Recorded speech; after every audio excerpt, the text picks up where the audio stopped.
네, 여러분 안녕하세요. 가을바람입니다. 오늘은 2024년 10월 아이온큐 그리고 경쟁사 인력 동향을 비교 분석해보고요. 스타트업의 적자 성장주에 어떻게 투자할 것인가 그 핵심과 원칙을 잘 정리해주신 글이 있어가지고 제 의견을 곁들여서 한번 같이 분석해보도록 하겠습니다. 그래서 오늘의 핵심 주제는 아이온큐는 10배 주식이 될 수 있을까? 요거를 우리가 생각해보면서 같이 영상을 보시면 좋을 것 같습니다. 자, 우선 아이온큐는 2024년 9월 초부터 10월 초까지 369명에서 377명으로 총 8명이 늘어났습니다. 그래서 어떤 사람들이 들어왔나 봤더니 델과 HP 그리고 레노버 같은 굵직한 IT 기업들의 출신인 영업이사 그리고 마이크로소프트 출신의 수석 광학 엔지니어가 오셨고요.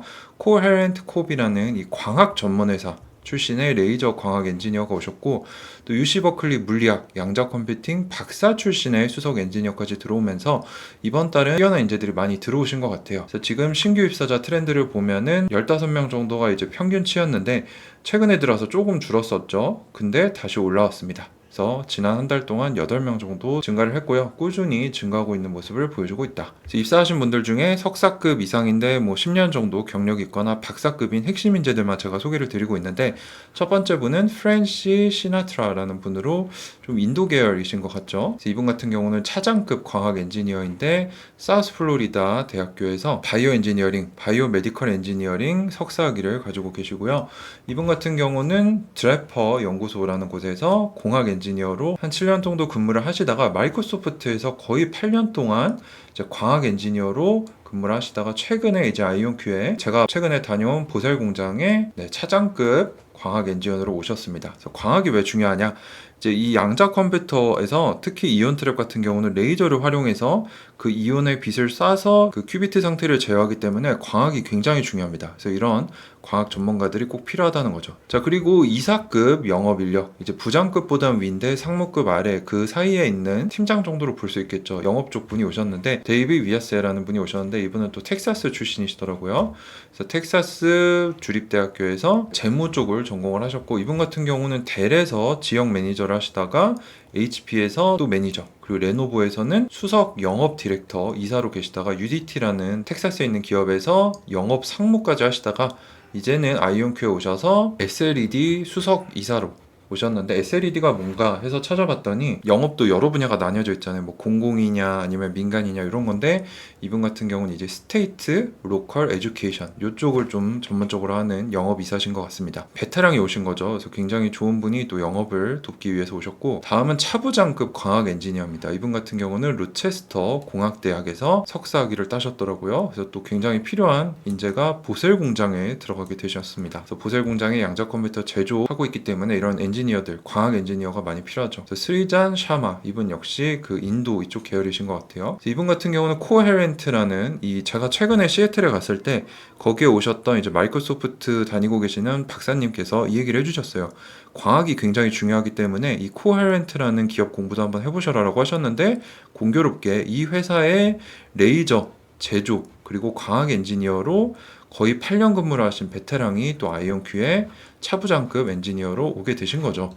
굉장히 중요한 인재다라고 볼 수 있을 것 같습니다. 자, 그리고 안이라는 이분 또 오셨는데 아마 베트남 계열이신 것 같아요. 그래서 이분 같은 경우는 또 특이하게 물리학 그리고 양자 컴퓨팅 박사학위를 가지고 있습니다. 그래서 굉장히 어려운 분야 박사학위를 가지고 계시고, 또 칼텍에서 학사를 하신 거 보니까 굉장히 똑똑하신 분인 것 같아요. 이노뷰션 어떤 회사인지 제가 정확히는 모르겠는데 여기에 알고리즘 엔지니어 아에바라는 곳에서 또 시스템 엔지니어로 계시다가 최근에 아이온큐에 이제 부장급 수석 엔지니어로 오셔서 차세대 양자 컴퓨터 하드웨어 소프트웨어 아키텍처를 설계하게 됐다. 이분도 굉장히 중요한 분이라는 걸 우리가 알 수 있죠. 네, 이분 같은 경우는 24년 7월부터 근무를 하셨는데 최근에 프로필을 업데이트 하셔서 제가 입사하신 거를 포착하게 됐습니다. 자, 그리고 퇴사자도 있었는데 정확하게 몇 명인지는 제가 알 수 없지만 제가 찾은 퇴사자는 과장급 엔지니어 한 분이 나가셨어요. 그래서 테네즈 F라는 분인데 전기전자공학 박사학위를 가지고 계시는 분이고요. 이분 같은 경우는 버지니아 주립대학교에서 박사학위를 따셨고 아이온큐에 계시다가 지금은 이 SSAI라는 비영리 단체의 수석 전기 엔지니어, 그리고 나사 쪽으로 가셨더라고요. 나사에서 시니어 반도체 제조 엔지니어로 이직을 하신 것 같습니다. 자, 그리고 아이온큐만 볼 게 아니라 경쟁사들이 어떻게 하고 있는지 분석을 해봐야 되는데, 지난달 초 같은 경우는 제가 분석을 했을 때 사이퀀텀이 인력 증가 면에서나 채용 공고 면에서도 가장 좋은 모습을 보여줬죠. 지난달은 아이온큐가 인력이 거의 안 늘어서 조금 아쉽다라고 제가 보고 있었는데, 이번 달은 어떻게 됐냐? 이번 달 11월 초 기준으로 봤을 때는 자나두, 여기도 이제 광학 양자 컴퓨터를 만드는 곳인데 13명을 뽑았어요. 그래서 굉장히 갑자기 사람이 많이 들어왔고 1위, 그리고 2위로 사이퀀텀이 10명을 뽑았고 5개의 채용 공고를 추가적으로 내면서 또 우수한 모습을 보여줬고요. 세 번째로는 퀀티니엄이 9명을 뽑았습니다. 채용 공고는 좀 줄었고, 그 다음에 이제 아이온큐가 8명을 뽑으면서 선도그룹 안에 같이 들어갔고요. 채용 공고는 2건이 줄었고, 디웨이브가 또 사람을 많이 뽑았더라고요. 7명을 뽑았고 채용 공고를 9건이나 늘렸습니다. 그래서 디웨이브가 요새 좀 잘하고 있는 모습이 나올 것 같아요. 그래서 디웨이브 공부도 좀 해봐야 되지 않나 생각이 되고요. 그래서 지금 명확하게 나뉘는 게 선도그룹이 이 앞에 5개 기업. 근데 리게티 같은 경우 지난달에 5명 빠졌고요. 이번 달에 1명도 뽑지 않았습니다. 큐에라 같은 경우는 지난달에 2명을 뽑았는데 이번 달에 1명도 늘지 않았어요. 그래서 지금 선도그룹과 후발주자 그룹이 나뉘는 모습이 보이죠. 그래서 지금 양자 섹터가 또 부흥을 맞이하고 있습니다. AI가 한계에 부딪히고 수익성 문제, 또 대규모 전력을 먹는 문제가 나오면서 양자 기업들이 잘 나가고 있다는 걸 보여주고 있고, 선도그룹은 잘 나가고 있는데 후발주자들은 인력 확보에 어려움이 있다는 거 우리가 확인할 수 있죠. 그래서 양자 분야는 굉장히 어려운 학문들, 뭐 물리학이나 전기 쪽이나 화학, 생물, 이런 전문가들이 같이 모여서 소통을 해서 첨단 기술을 개발하는 거기 때문에 인력 확보가 쉽지 않습니다. 그래서 앞서가는 기업들은 앞서가지만 후발주자들은 더 뒤처지는 모습이 나올 수밖에 없다. 그래서 우리가 양자 컴퓨터에 투자한다고 하면은 이 5개의 기업들 중에 투자를 하는 것이 어떨까, 그렇게 좀 생각을 하고 있고, 아이온큐 역시 지난달은 좀 부진했는데 이번 달은 뭐 나쁘지 않은 성적을 거뒀기 때문에 저는 주식을 계속 가져가야 된다라고 보고 있는 거죠. 자, 그리고 아이온큐에 저희 시애틀 공장 갔을 때 저희를 공장 투어 1시간 동안 해주셨던 존 갬블이라는 이 양자 아키텍트가 있어요. 양자 설계하는 분. 그래서 이분이 니콜라스 델포제, 이분은 양자 오류 수정 쪽에 좀 능력이 있는 분이라서 양자 어플리케이션 팀에 있는데, 이 두 분이 이제 마이크로 2024라는 국제 학술회의에 참여했다라고 합니다. 그래서 여기가 뭐 하는 데냐? 여기는 이제 컴퓨터 CPU 내부의 하드웨어 구조인 마이크로 아키텍처 분야에 권위 있는 학술회의인데, 첨단 컴퓨팅이나 통신 시스템 이런 것들 아이디어를 공유하고 발표하는 곳이라는 거죠. 근데 여기에 양자 컴퓨팅 기업이 출연을 해서 양자 컴퓨터가 어떻게 새로운 컴퓨팅 시스템 연구 기회를 가능하게 하고 확장하는지, 어떤 협업을 촉진할 수 있는지 공유를 했다라고 합니다. 기존 컴퓨팅 분야도 잘 침투를 하고 있는 것 같아요. 특히나 이 두 분은 기술적으로 굉장히 해박한 분들이기 때문에 기술적으로 여러 얘기들을 해왔을 것으로 보이고, 또 여기서 이 학술회의에 참여하신 분들이 양자 컴퓨터에 관심을 갖게 되면은 그만큼 이 학계에서도 또 산업계에서도 관심이 많아지고 또 새로운 인력이 들어올 수도 있겠죠. 그래서 굉장히 뭐 좋은 영업 활동 중에 하나라고 저는 생각을 합니다. 자, 그리고 스타트업 투자 원칙에 대해 얘기를 해볼 건데, 저와 또 교류하면서 제가 되게 좋아하는 투자 선배 중에 리얼치킨보이님이라는 분이 계세요. 이분이 이제 트위터, 지금은 X인데 여기 활동하고 계시는데 현재 팔로워가 28,000명입니다.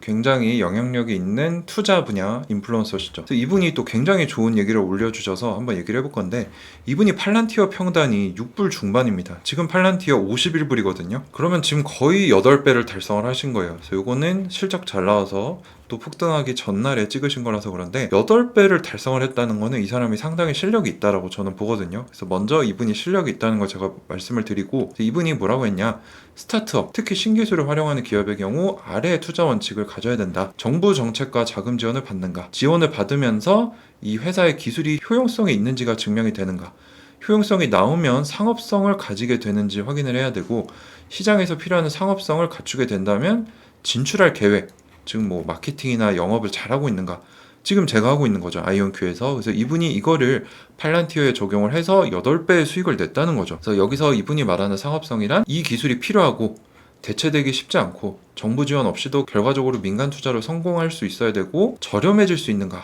이거 다 아이온큐 얘기예요. 제가 봤을 때는 양자 컴퓨터 꼭 필요하고, 지금은 정부가 하고 있지만 차차 민간으로 넘어갈 거고, 지금 이 기술을 저렴하게 하기 위해서 아이온큐가 시애틀 공장도 짓고 노력을 하고 있는 거죠. 이 과정에서 뭘 해야 되냐, CEO와 임원들의 능력도 중요하고, 재무 상태, 지분 상황, 경쟁사 분석, 기술 분석, 다 제가 하고 있는 거죠. 그래서 이렇게 투자해야만 우리가 적자 성장 중인 스타트업에서 성공을 할 수 있다는 거죠. 그리고 또 중요한 게 다른 섹터에서 다른 기술로 인해서 이 기술이 망하진 않는가, 그거를 봐야 된다는 거죠. 그래서 독보적인 기술에 투자를 해야 된다. 그래서 처음에는 정부가 지원을 해주지만 이게 발전이 되면은 기업 B2B, 그 다음에는 민간 섹터까지 B2C까지 가야만 시장의 크기가 커지면서 더 이 회사가 커질 수 있고 주가가 올라갈 수 있다는 거죠. 그래서 우리가 아이온큐에 투자하는 것도 이렇게 해야 합니다. 그래서 제가 공부하고 있는 거, 제가 유튜브에 올리는 거랑 상당히 흡사한 것 같습니다. 그래서 팔란티어가 성공했듯이 아이온큐가 성공할 수 있지 않을까, 그렇게 좀 생각을 하고 있고요. 팔란티어 퍼가 높아서 무섭다라는 분들이 계세요. 지금 실제로 과거 12개월 순이익 기준으로는 257배고 미래 12개월 순이익 기준으로는 143배로 어마어마합니다. 그래서 많은 사람들이 이거 너무 거품이다, 팔아야 된다라고 하시는데, 고성장, 고마진의 기업일 경우에는 퍼가 높을수록 더 올라가고 더 달리게 됩니다. 성장이 꺾일 때까지. 이 얘기를 제가 100배 주식이라는 책에서 읽은 적이 있어요. 크리스토퍼 메이어라는 분이 쓰신 책인데, 100배가 됐던 주식들의 특징을 찾아서 100배가 될 주식은 어떤 주식인가, 요거를 정리해 놓은 책인데 제가 굉장히 좋아합니다. 이 책에 뭐라고 적었냐, 강력하게 주가가 올라가려면 순이익이 증가하면서 퍼가 올라가야 된다. 근데 이게 언제냐, 이익이 증가할 때, 즉 흑자 전환을 하고 수익이 늘어날 때 퍼가 올라가면서 고평가가 되면서 주가가 올라간다는 거죠. 그래서 이런 주식들이 10배, 100배가 될 수 있는 거고, 가장 매력적인 기회는 억눌리고 잊힌 주식들에서 발생한다. 바로 팔란티어 같은 기업이죠. 팔란티어 같은 경우 1년, 2년 동안 억눌리고 잊혀지고 조롱받고 있던 주식인데, 수년간의 손실 후에 흑자 전환을 하면서 시장에 관심을 받으면서 퍼가 지금 100배, 200배까지 올라가면서 어마어마한 가격까지 올라가게 된 겁니다. 근데 그렇다고 해서 주식을 팔아야 될 필요는 없다는 거죠. 리얼치킨보이님이 말씀하신 대로 성장이 꺾일 때나 이게 이제 시장한테 외면을 받는 그 시기가 오면 그때 팔면 된다는 거죠. 그래서 흑자 전환을 하고 이익을 증가할 때 그때 퍼가 높아지면서 100배 주식의 쌍둥이 엔진이 된다는 겁니다. 소규모 기업에서 이런 주식들을 찾아야 된다. 팔란티어가 좋은 예였고요. 저는 다음 후보군이 아이온큐가 될 거다라고 봅니다. 왜냐면 소규모 기업은 10배, 20배 성장해도 여전히 작기 때문에 더 성장해서 100배가 될 수도 있다. 그래서 오늘 했던 얘기 정리를 해보면 10월에도 아이온큐에 훌륭한 인재들이 합류하고 있다는 거 우리가 확인을 했고, 컨티뉴엄, 아이온큐, 사이퀀텀, 디웨이브, 자나두까지 이제 선도 기업으로 가고 있고, 리게티나 큐에라 같은 후발주자들은 뒤처지는 옥석 가리기가 진행이 되고 있다. 그리고 오늘 후반부 중요사항은 적자 성장주, 스타트업에 투자할 때 유의사항은 매출이 성장하는가, 정부로 시작해서 기업, 민간까지 커져야 되고, 처음에 이 정부가 투자를 할 때 효용성이 나와야 되고, 이게 나와야 기업 민간으로 가는 상업성이 나와줘야 된다는 거죠. 그래서 이 부분들을 체크를 해야 되고, CEO와 경영진, 재무상태, 지분, 경쟁사, 기술 분석은 필수이고, 경쟁 기술로 인해서 예를 들어 양자 컴퓨터가 기존 반도체가 발전하면서 필요 없어지진 않는가, 이런 것도 봐야 된다는 거죠. 그래서 보통 흑자 전환을 하면서 퍼가 급증하면서 주가가 급등하는데, 이때가 이제 저 같은 사람은 적자일 때 들어왔기 때문에 기존 보유자들의 매도를 고려할 시기가 되는 거겠죠. 근데 저 같은 경우는 이제 10배, 100배를 목표로 투자하고 있기 때문에 적자 때 들어가서 홀딩을 하고 있는데, 이 길은 매우 험난하고 힘듭니다. 변동성도 크고 마음고생도 많고 공부도 많이 해야 되고 희생이 많이 필요해요.